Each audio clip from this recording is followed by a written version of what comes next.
time out of your busy schedules to come and listen to me speak about history. And we are on, I guess the 5th lesson in this series of 46, 48 presentations. So we have been going through, this go around anyway, we've been going through topical studies first, and then we'll start chronological in a couple of years whenever we get through the topical studies.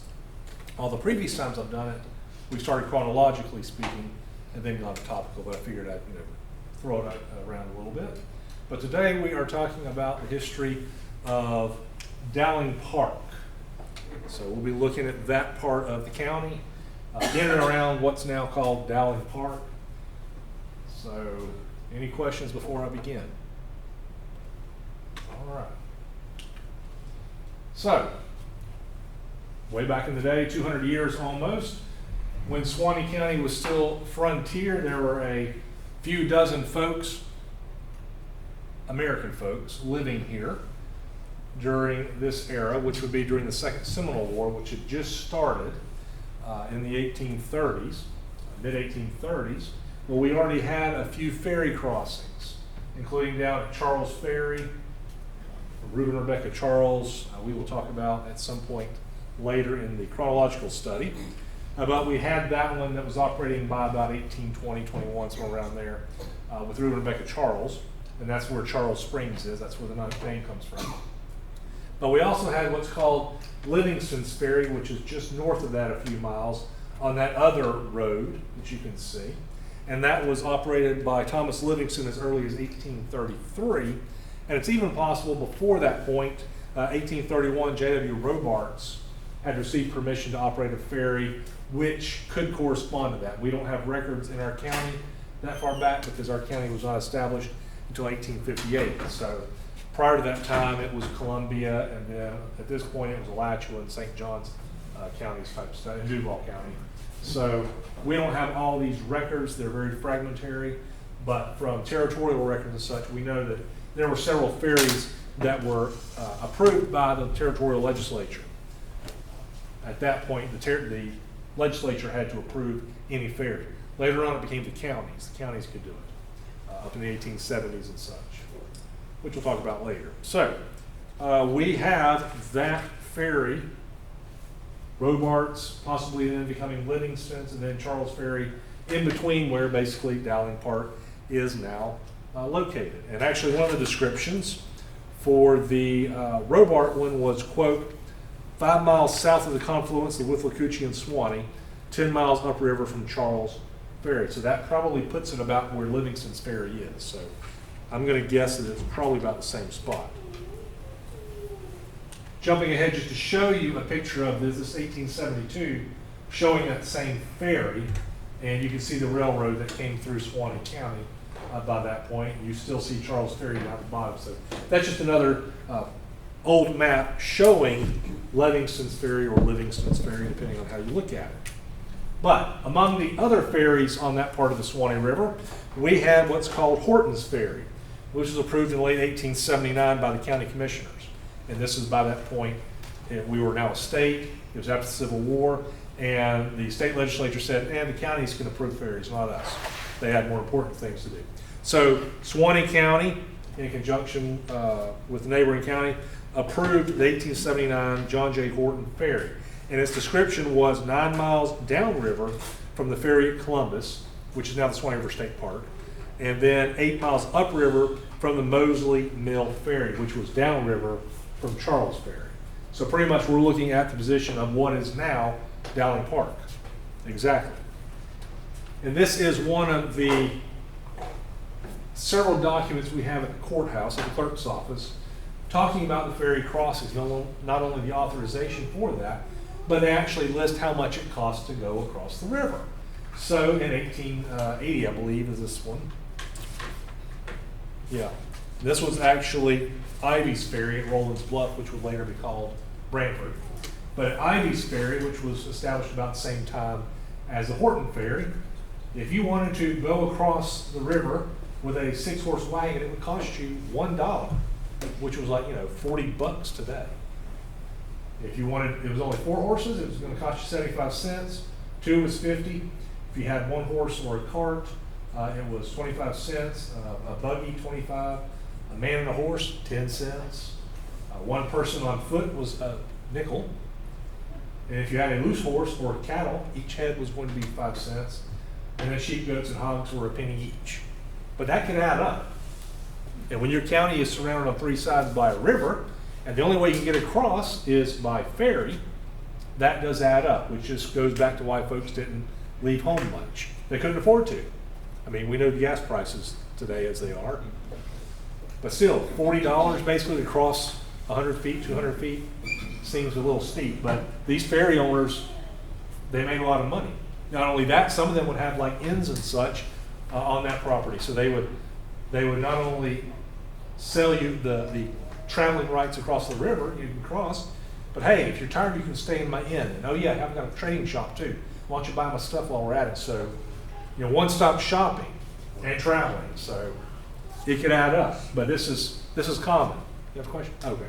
This is common for that era. In several of them at the courthouse, they have similar prices. So it was not cheap to travel across the river. If you had your own boat, great. Most people didn't. They just used the ferries. And these ferries looked basically like this. This is Irvin's Ferry down at what's now Louisville,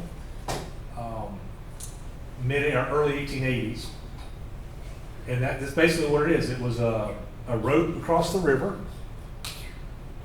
A flat-bottomed boat is kind of stretching the term, but a flat-bottomed object that had railing, and then you had a pole that you would just hitch onto that rope and go back and forth with the current.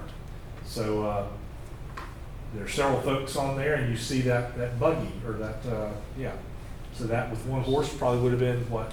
2 horse. That would have cost, there 2 on board? Oh yeah, 2 horse. So that guy just paid, he paid basically $15 to do this. The equivalent today, $15 across the river. The other folks paid, $1 or 2 just across the river. And that's probably Mr. Irvin right there that's holding it, that ran the ferry. So these folks, several of them became pretty well off. Mr. Irvin there in that picture, he had steam shops. He set up Louisville in that case, and owned several shops. So these ferry owners could get pretty well off for the times. But this is an example of what ferries were. Even a couple decades later, it's hard to tell, it's very grainy, but this is the actual Dowling Park Ferry, Horton's Ferry, circa 1906, I think. Yeah, in 1906. So it's very grainy, but it's basically the same as this. Nothing's really changed in 20, 25 years. So it's just on a postcard. But same concept. You can see the rope across the river, which might have been metal chain by then, but it's still flat bottom boat. Use the current and flip from one side to the other.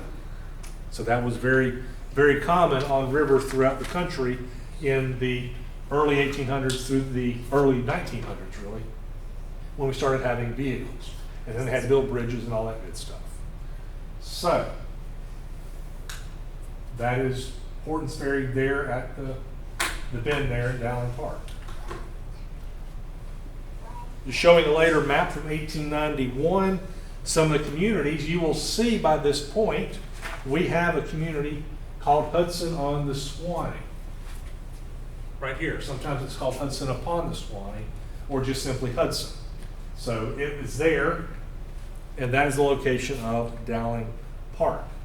That community, I don't know an exact date when it was established. It looks around 1880-ish, about the time Horton's Ferry popped up. Sometimes the ferry comes first and then people come because it's easy to transport back and forth. Sometimes the place pops up and then somebody sees, aha, people are going to need to cross. So it's hard to tell sometimes which one comes first. But about the same time that Horton's Ferry is established, you've got Hudson, or Hudson upon the Suwannee, or Hudson on the Suwannee, being established. And this is, a decade later, basically, but it's already there. It's already large enough to have its own little name. And you see a bunch of other names on this map, many of which these places no longer exist. Middleton, how many people know about Middleton? Other than a picture on a map and a couple other things, I don't know much about it either, to be honest. Emerson, I know a little bit more. McAlpin, of course, some of these are still in existence. But you will notice that most of the existing communities in Suwannee County today are on railroads. And even Hudson upon the Suwannee had a railroad line going into it by that point, by the early 1890s. A short-lived railroad going up from Columbus, which again is the Suwannee River State Park today. So all these railroads, with a couple of roads. This one basically is Highway 51 now. That would have been the Mayo Road back then. I mean, we still call it Mayo Road. Those of us who've lived here a long time, or all of our lives, it's still the Mayo Road.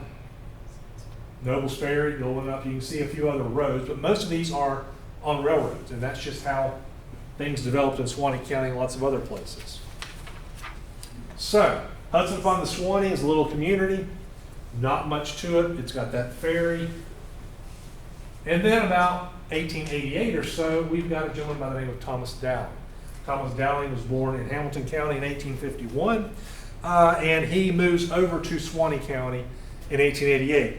He begins to expand his timber business, his timber industry that he's got, and he eventually gets into railroads also, because as he buys up property, as he cuts the timber, he needs to get further and further away to get new timber, and you can't just throw it on the highway on your semi and take it. So what's the easiest way to do it is to build a short line railroad, basically a logging railroad, slap it down, have the engine go down, get the timber, bring it back to where the sawmills are, which in his case was in Live Oak by this point. And so that's kind of how it started, as he started in Live Oak and started expanding westward. He had a large lumber mill, planing mill on the east side of Live Oak, close to, let's see the easiest way to explain it, close to where the Brown Lantern is, just east of that and a little north, across the other side of the railroad. And so that's where he established his railroad and planing mill, all those timber related industries right there.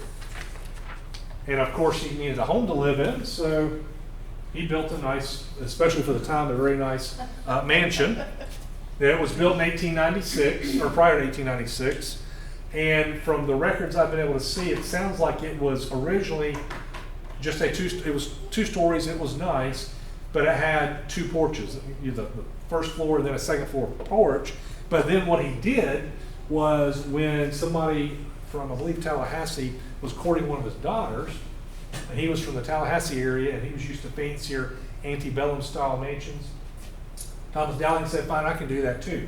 So he built those huge columns, which is still there today. Made it look more imposing than most of the other houses in this area, especially in Live Oak. So basically impressing either the girlfriend or the boyfriend. I can't remember which one now, but basically the courter, the suitor of one of his kids. And of course that's still there today. Now, I'm assuming it's still true. I haven't looked there lately, but if you look, and you can see it barely here, the inside of the porch, at the top of the ceiling, what color is it? Can you tell there?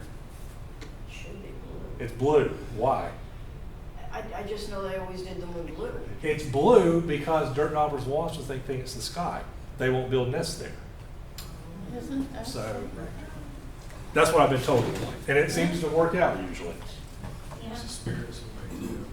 Yeah, I'm sure there's more to it than that, but yeah.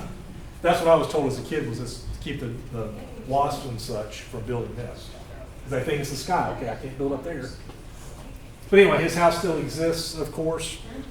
Was owned by a succession of folks after he passed away, which we'll talk about more in a few minutes. And then it was kind of abandoned for a few years, and then about, 25 years ago, 30 years ago now, it was restored, renovated, and it's been a succession of restaurants. But yeah, a historic home, beautiful home. Of course, his water work was right across the street, made it easy for running water, those kinds of things. But among the other businesses that he did, he decided, again, going into the railroad business, because he needed to get to that timber, that property that he had that was going further and further westward. And so what he started doing was building this R.L. Dowling and Sons, which was some of his relatives, Robert Dowling and such, a lumber company. And so they started building that out, and it connected to the plant system at the time, is what it was called. It later became the Atlantic Coastline. And so it could connect to that one, and then it also connected to what at the time was called the Florida Central and Peninsula Railroad, which later became the Seaboard Airlines. So basically, the main east-west running railroad and the main north-south running Railroad. He had access to both of those through this logging railroad. And he just kept going westward until he got to Hudson upon the Swanee. And he decided, you know what, that's a great spot. You keep expanding past that. But in the meantime, there's lots of backroom deals. This is an era in Suwannee County where we got railroads popping up all over the place. I mean, I do a whole presentation just on railroads, and I probably don't even catch all of them. I catch the major ones and some of the minor ones. But between logging railroads and passenger and cargo railroads, we had a lot of them. Downtown Live Oak, where the museum is, the freight depot is today, the Atlantic Coastline Depot, which was built in 1903. I've got some maps showing about 6 or 8 different railroad tracks parallel to each other right there in that area. You know where the parking lot they're working on now?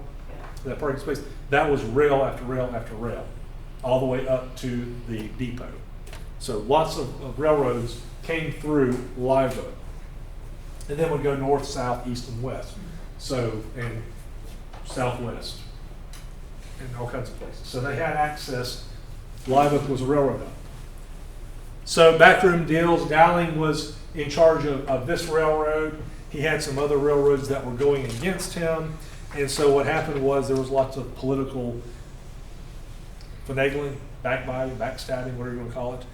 And so the Live Oak and Perry Railroad was established in September of 1903, basically kind of using the basis of it as this old timber lumber railroad. But then there were some issues with that original charter.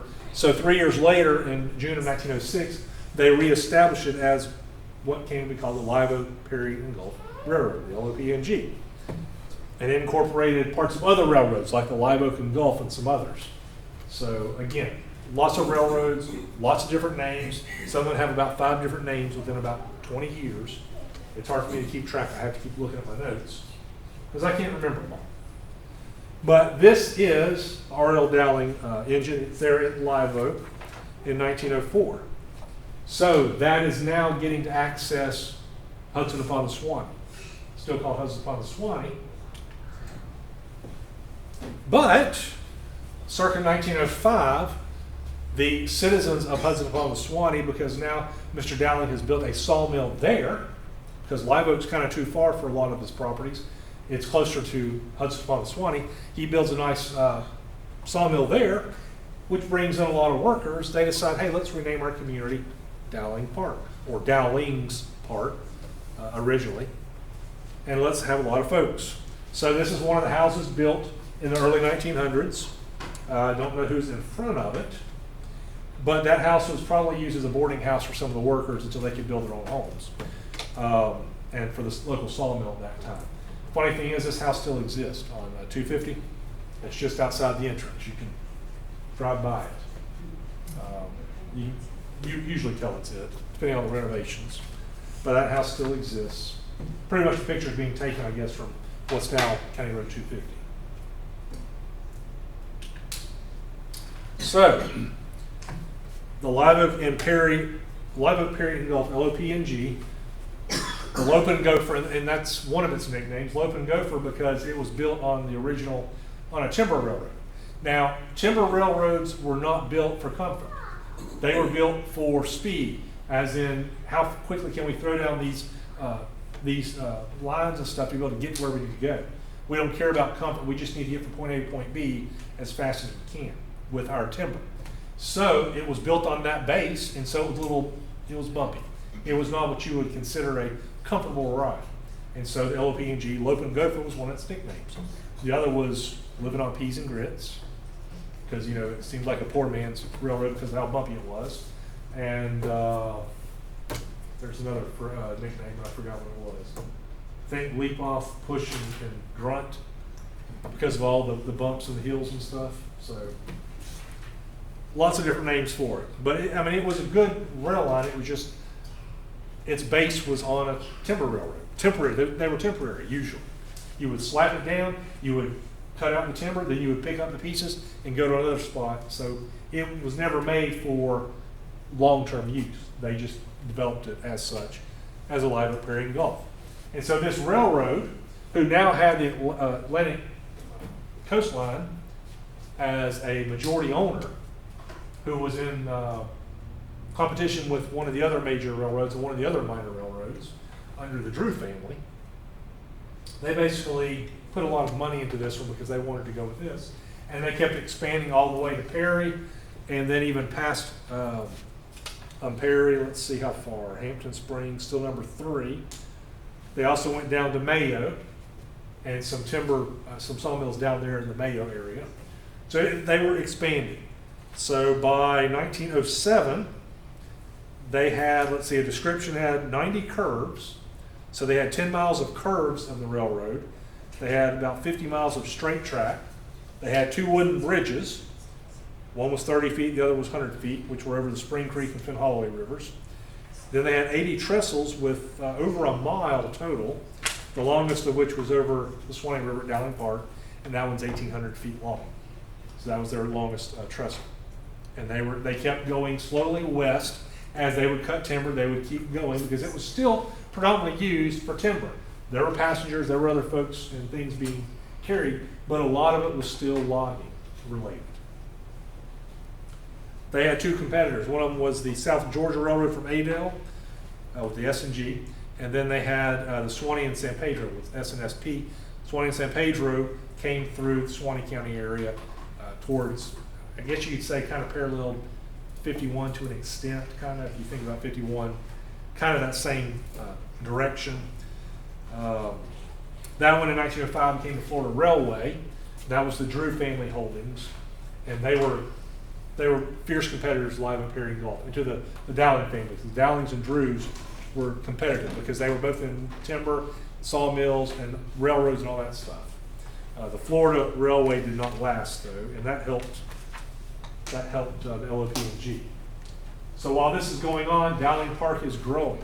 It's developing. This is one of the pictures I've got of Dowling Park. The 1910 census says that there were 949 people in Dowling Park, which was pretty good. I mean, this is throughout the era when Live Oak was the 5th largest city in the state.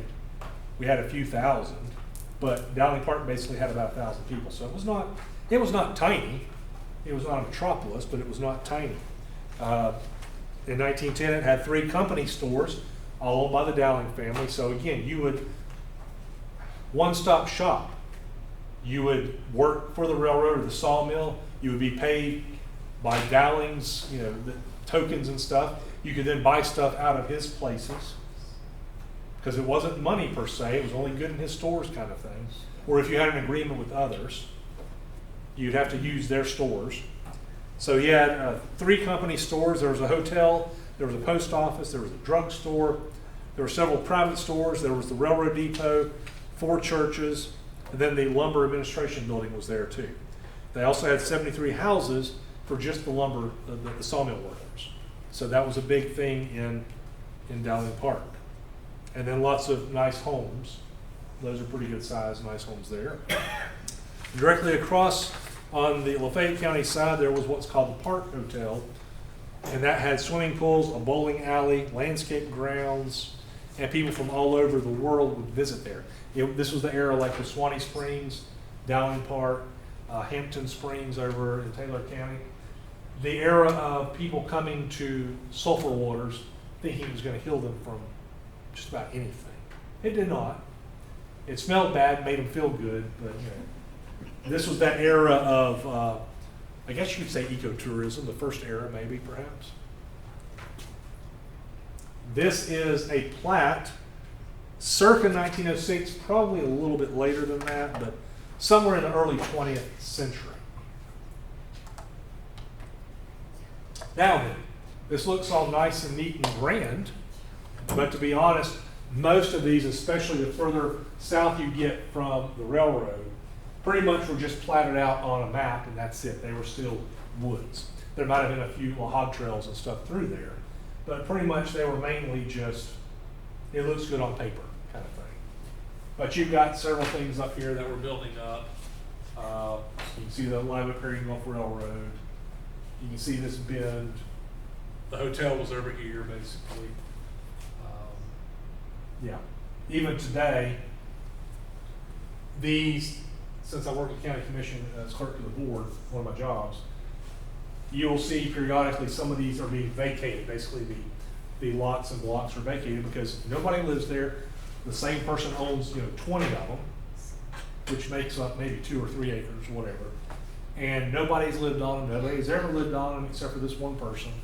And so they basically the county abandons those roads and those lots and blocks. So again, just because it looks nice and grand, realize that most of these were never used for homes and such.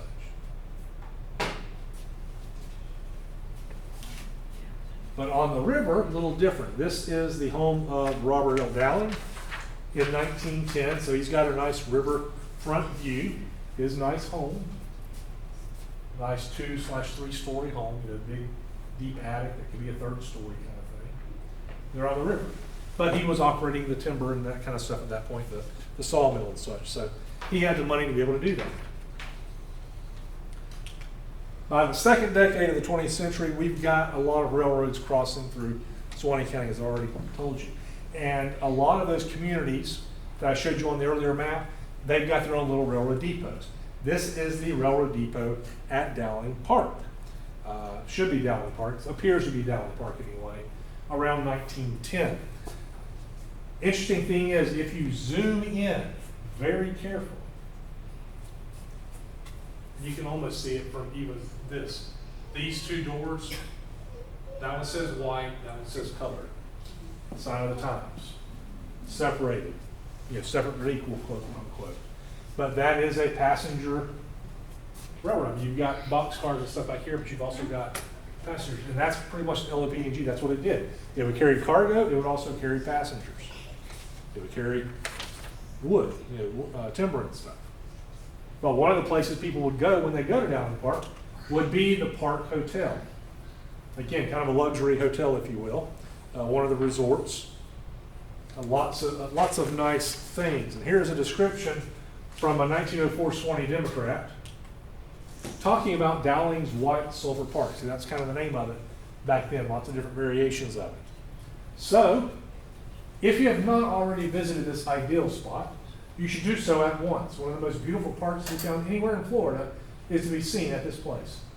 Immediately on the banks of the Suwannee River, where nature has done the work in beautifying this spot.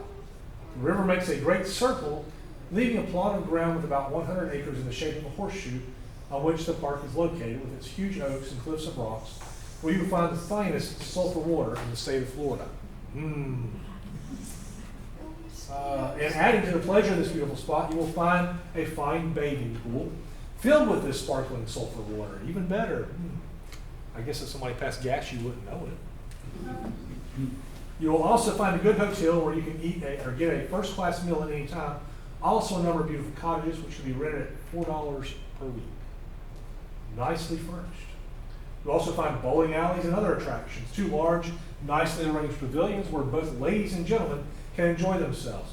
Refreshments served at all times. Those wishing a quiet rest for a few days can find no better place. Absolutely no mosquitoes or other insects to bother day or night. Hey, in Florida, that's good.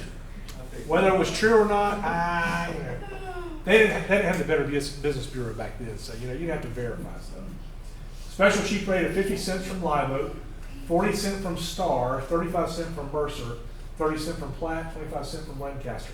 Those are little communities that no longer exist that were on the LOP&G from Live Oak on. So the closer you got to Dowling Park, cheaper it was. So Lancaster was the closest. For any information regarding cottages, hotel accommodation, etc., apply to R.L. Dowling or A.J. Skipper, agent Live Oak Prairie Wolf. Live Oak and Perry Railroads for the Live Oak Prairie Wolf, Live Oak, Florida. So R.L. Dowling, again, not only running timber there, he's also the guy you talked to about the hotel. So lots of stuff he can offer. And I love the mosquito one. I don't think it's quite accurate though. But again, no Better Business Bureau to verify your claims. I mean, they were drinking all kinds of stuff back then anyway. So snake oils and, well, anyway, the original Coca-Cola. Yeah. Put the cocaine in it, that kind of stuff.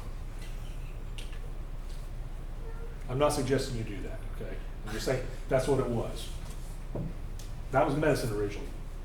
I don't know if you knew that or not. Coca-Cola was originally medicine. It was a Pemberton. There was a colonel or a general in the Civil War, like he was wounded in one of the last battles. And so he was trying to make a way to be able to make medicine, came up with the original Coca-Cola formula with the cocaine. So, good stuff. Good tidbits of history for you to throw out at your next party.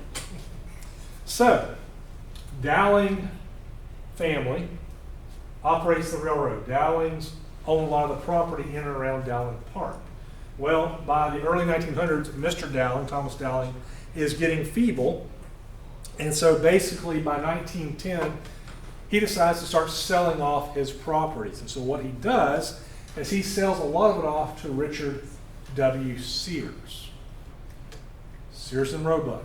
That's the Sears from Sears and Roebuck. So he starts buying up the property and also eventually the lumber mill and the remaining timberlands.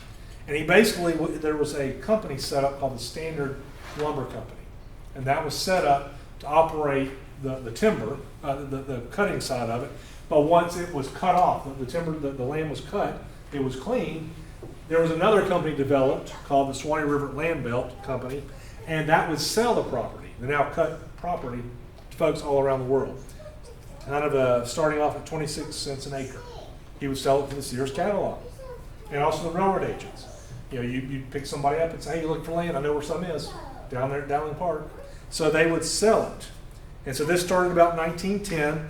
The Suwannee River Land Belt Company operated for 55 years, closed up in 1965.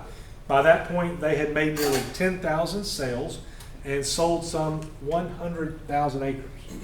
So when you go to the courthouse, when you look up deeds that are sold by this land belt and you start reading through them, these folks are all over the world. Mainly in the United States, but not always. And a lot of these are sight unseen. It sounds good, 26 cents an acre, I'll buy, give me 20 of them, give me 10 of them, whatever it is. So a lot of folks moved to this area because they bought up this property. And again, sight unseen for a lot of times. I wouldn't do that today, but back then they were a little more trusting, I guess. So that was 1910 when Mr. Dowling sold those properties off to the Sears family. 1911, a year later, June 13th, Thomas Dowling passed away at the age of 60 and was buried in Live Oak Cemetery. That's him with some of his grandkids.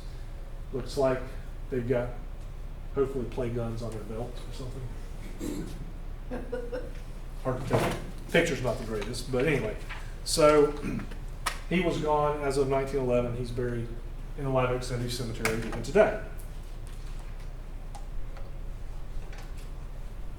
But you've still got,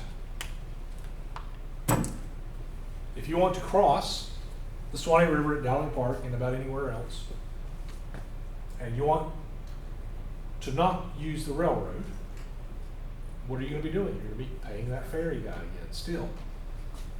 But eventually that changed. Eventually.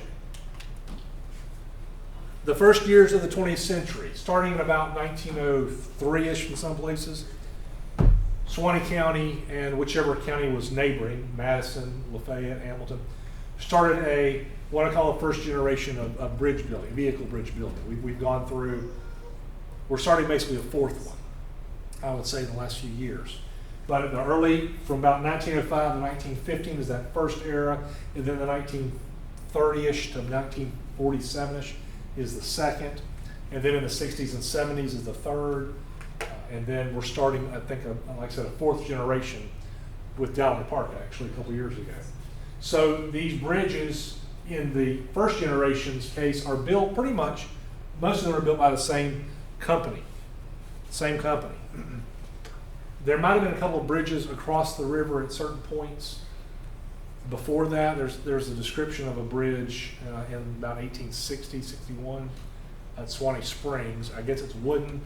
I'm not sure how long it lasts, how much it was, but there is some suggestion there was some sort of walking bridge or horse bridge. But vehicle bridge wise, we're now talking about automobiles. And Dowling Park, they started looking at building one as early as 1902. Lots of discussions since I've got county commission minutes. I'll go through those when I've got some time, just gleaning information from there. And you see Suwannee County and Lafayette County talking about building a bridge as early as 1902. We need a bridge to be able to carry people and then eventually to carry automobiles back and forth instead of having to go the long way around wherever they're going to go or by railroad. And so they start discussing it in 1902, but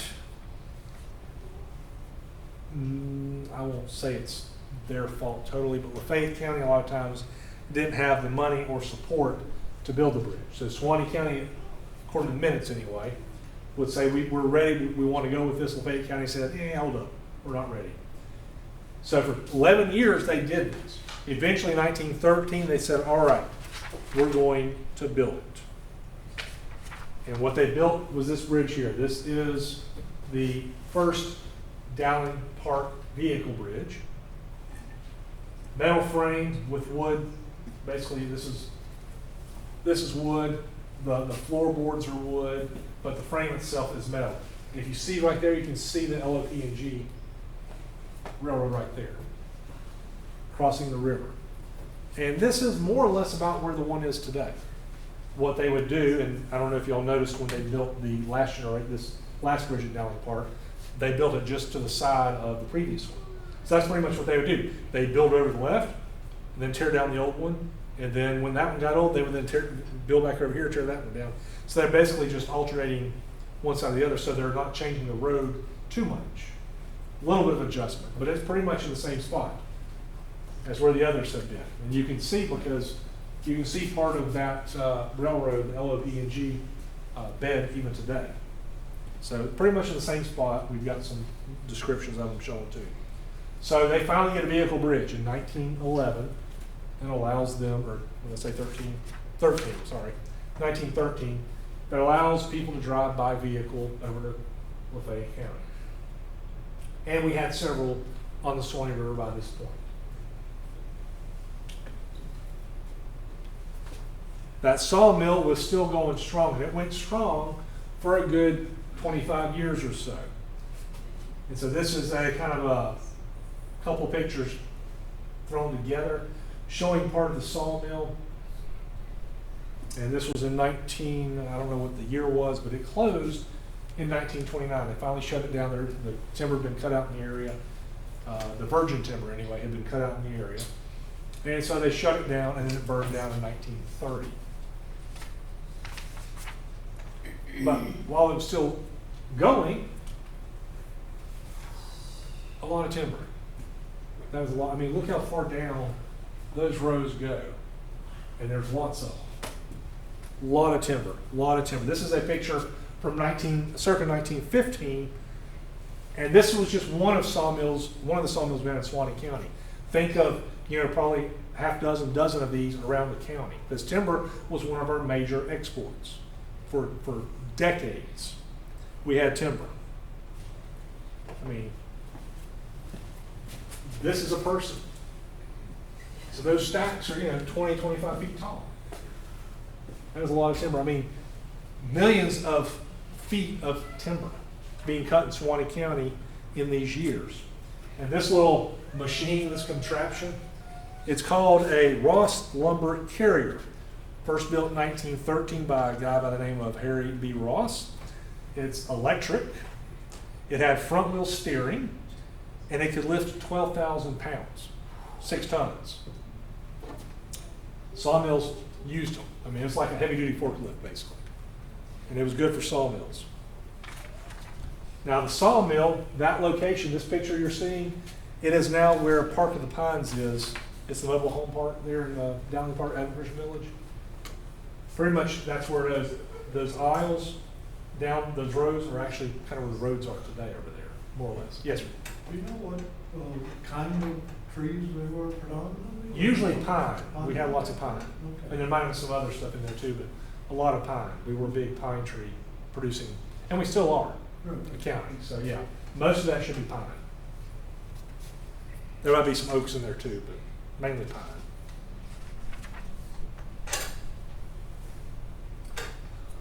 Mr. Dowling, shortly before his death, did not just sell a lot of property and timber rights to the Sears family. Before his death, he actually gave 400 acres of his property to Dowling Park, and he wanted to have it used as a campground, Advent Christian campground. That was the religious group he was a part of, and so he wanted a campground there on the banks of the river for a campground for the Advent Christian kids and the folks. It didn't really take off. Nobody really used it as such, but in 1912, which was after he had died, Bird Bixler, who was the minister for the Advent Christian Church in Live Oak and elsewhere, received a letter from a dying mother asking, is there a place where you can keep my kids after I die? I need basically an orphanage for my kids to stay when I'm gone. And there was no orphanage available. He was able to place them anyway, but basically was able to situate it where they were taken care of, but that spurred this idea of let's set up some kind of orphanage. And so he pushed that, not just as an orphanage, but also as a retirement home for old and worn out ministers, as it says in the documentation. And so they established what came to be called the Advent Christian Village, and that's usually called America's first retirement community. If you drive in the Dowling Park to the Advent Christian Village part of it, you can see that little sign, America's first Florida's first retirement community, because it was set up for that also. So the first orphans arrived in 1913. First retirees were in 1914 for old Advent Christian ministers who, again, old and worn out, it was how it's quoted in there, so they could retire and live a life. By 1919, this orphanage and retirement home had 50 children and 12 retirees. So that's Bert Bixler. He was a long-time preacher for the Advent Christian Church. He was the administrator for many years. He was also a newspaper editor. He ran his own newspaper. And he died in 1950. And when he died, he was so well loved by the community, they shut down the schools and businesses for the funeral. So, a big man. Did a lot of good around Suwannee County. So, at the village, the Advent Christian Village, this is the first dormitory, if you will, for the kids. Completed in 1913, and that picture is made shortly thereafter. It had space for a matron, had space for children, it actually had some space for the retirees or visitors, so it was kind of all in one shop there. Unfortunately, about a dozen years later, 1925, December 23rd, it burned down. Right before Christmas, all the kids' Christmas gifts were in there, and they all burned up. All the kids were okay, the stuff burned up. So the community pitched in and got the kids enough things for them to have a wonderful Christmas anyway. And then they started construction of a brick building on the same location. This is a picture of some of the first kids, first orphans there at the Advent Christian home and retirement home. There on the banks of the Suwannee River. I think the name of that ox was Bade, but I could be wrong. I have to go back and look. I meant to write it down and did not. But anyway, that's a famous animal there with the Dowling Park. Meanwhile, the Live Oak Pier and Gulf is carrying on through Dowling Park, just south of the village. 1916, the Florida Railway, its biggest competitor, shuts down, and it's actually so bad that the owners have not been able to pay their employees. The employees are sabotaging the tracks. The owners are afraid to go out at night and basically anywhere by themselves because they're afraid of what the employees might do to them. So the Florida Railway shuts down, which basically then gives a monopoly of sorts to the Live Oak Pier and Gulf. So it continues to have passengers, agricultural products, timber, those kinds of things. So that helped out LOP&G a lot. This is a 1916 map. Here's Dowling Park right here, kind of on the Lafayette County side, but it's Suwannee County side really. So lots of things. Some of these maps are not always the most accurate, but you can see that's the east-west running main railroad. This is the north-south running one more or less, right here, sorry. This is the Florida Railway, come through here, and that's the Live Oak Pier and Gulf. So see Star, Lancaster, Platte, those kinds of places. So these are the major railroads by 1916 in Suwannee County that are left anyway. And this is a map of Suwannee County in 1920. A lot of those little communities are disappearing because now you've got better roads, more people have vehicles. You don't have to have a community every 2 or 3 miles. You can drive into town, so to speak. So a lot of these communities are going away, and even a lot of these that are shown on here in 1920 are pretty much just names only. And here's the Florida Railway, which by this point is shutting down operations, but it's still showing on the map. And again, here's Dowling, the Michael Perry Gold, Dowling Park right there. Lancaster Platte, Mercer Star right there on the way.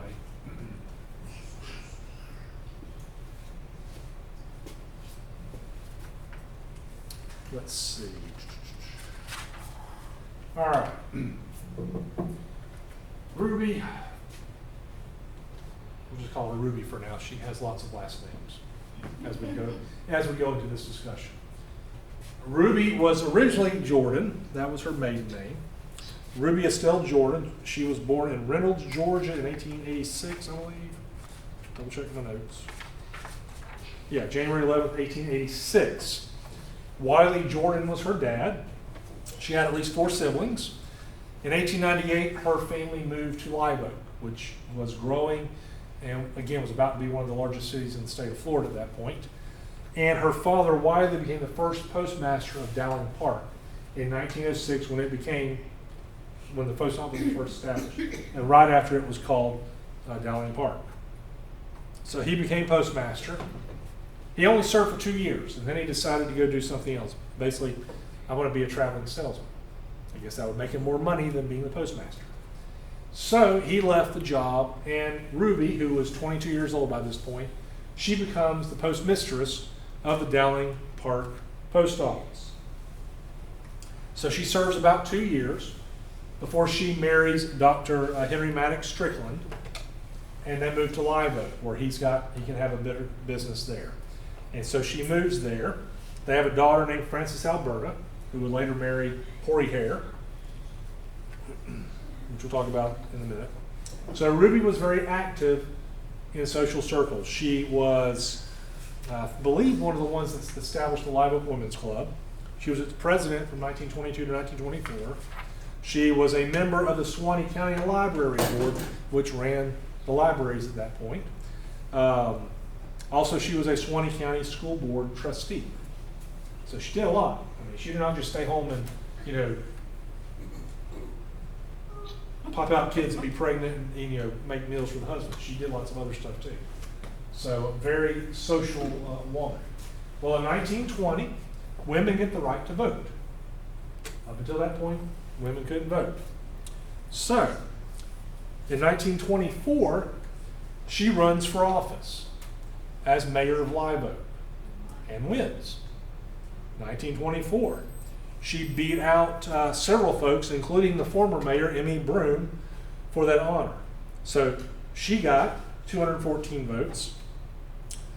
C.R. Wadsworth got 186. Mr. Broom got 60, and C.L. Bussey got 51. So she becomes mayor of Live Oak in 1924. And it appears that she is the first female mayor south of the Mason-Dixon line, after universal suffrage. There were a couple of women mayors in other places, even in Florida, before 1920, but it looks like she was the first in the South after universal suffrage. So nobody's told me otherwise, and that's what I read somewhere, so I'm going to stick with it.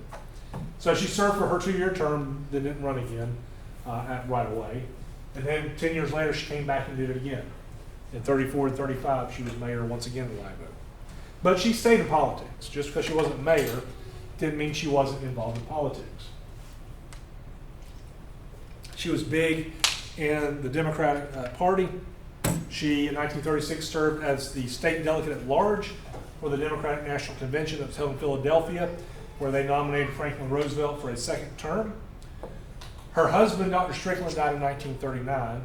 And actually, their home is on Pine Avenue, just a block or two south of the courthouse. But he died in 1936. She then married a W.L. Giles of Reedsville, Georgia. But 12 years after they married, he died. And then she married an Arthur Gould of St. Petersburg. 7 years after they got married, he died. So she is widowed 3 times. Thought remained in St. Petersburg until 1966. By that point, she was basically 80 years old. She moves to the Abercrombie Village to retire to that community.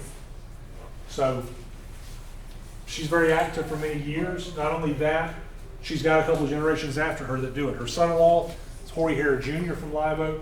He becomes a state senator. Horry's and Francis's son, Horry Hare, or Horry Maddox Hare, or just Maddox Hare, sorry, becomes a state senator. So she's got several generations of state senators and politicians in her family. In 1978, Live Oak had its centennial. It had been 100 years since we had been incorporated, not established, but incorporated as a town. And so there's a big celebration in 1978. I was about 1 year old, so I don't remember, but you know, apparently there was. So Lieutenant Governor of Florida, Jim Williams, came, and he was going to give the mayor at that point, S.T. McDowell, a centennial birthday cake for the town of Live, or city of Live Oak. But he saw that Ruby was there, and Ruby was the first dignitary introduced. The lieutenant governor decided to give her the birthday cake instead, and the mayor just got a pair of cufflinks. So, consolation prize. So Ruby was very well known. She died in 1985 in Dowling Park at the J. Smith Healthcare Center, and she was 99 years old. So she lived a long life, long, very involved life, and she's in the Live Oak Cemetery, buried as Ruby Jordan Strickland Giles Gould. All those last names are in there. But she was a visionary. I mean, of women's rights and being able to get out of the home and do stuff. She definitely did. So that's a picture of her early on. Ruby Strickland. Or just Ruby. Again, it's hard with all the different last names she had. Ruby. All right. Back to the Advent Christian Village. We're now up until 1925-ish. And in 1925, that original wooden building I showed you a few minutes ago, that burned down. And so they built a quote-unquote fireproof brick building in its place, or started construction of it anyway. A lot of the funds came from a wealthy Miami real estate tycoon. 1925. What happens within a couple of years of 1925? The real estate boom, it goes bust, plus the Great Depression. So it takes a few years to finish the building. But it eventually is kind of finished. Meanwhile, in 1928, Suwannee County receives flooding along the river especially, and Dowling Park gets hit with it pretty hard. So this is a 1928 photo of Dowling Park with it flooding.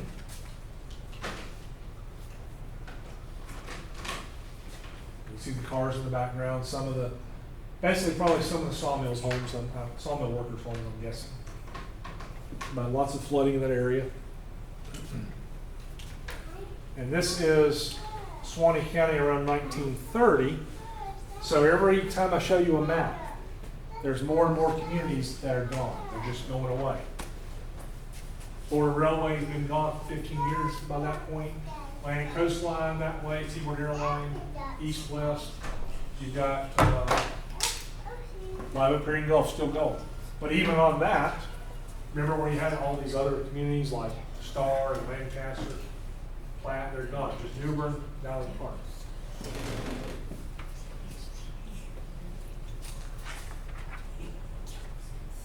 1948, Suwannee County is hit by another flood. Every 20 years-ish, we seem to get a major flood. Ellaville, Dowling Park, Brandford, Lureville, and other communities were hard hit. Water rose. At some point, the Suwannee River was 6 miles wide. That's how much water had come in here. This is actually a picture of Dowling Park. And what they had to do, you can see it here. That's a bunch of boxcars they had put on top of the railroad bridge to keep it from being washed away. And even at that, you can barely see just the tops of it. That's how much flooding there was. There's the depot. That looks like Mr. Dowling's old house there. So that's the old railroad depot. This is where the Park Hotel would have been. It was gone by then. But this is that bend. But I mean, you can see how wide the river just keeps on going. But this is the Advent Christian Village, pretty much this area today. I mean, a lot of flooding, in some places, it took a month for the water to recede before people get back to their buildings. Lots of stuff, lots of damage. Lots of damage. That's still the record flood, right? I think so. Yeah, if you go down to Branford, I think that's the one at the top. Yeah, 6 miles wide. From a couple hundred feet to lots of thousands of feet. So that's the 1948 flood. Well, this is post-World War II. A lot of folks are coming back. A lot of industry is picking up. A lot of new construction is going on. And so by the 1950s, they are doing lots of new construction, including widening US 90 through Live Oak. It's Chutney Road connecting Branford and Lake City. And by this point, the second generation, this is kind of the end of the second generation of bridge building. And Dowling Park picks it up towards the end of that. And so they build a new bridge, finally, in the 1950s to replace that bridge that was built in 1913.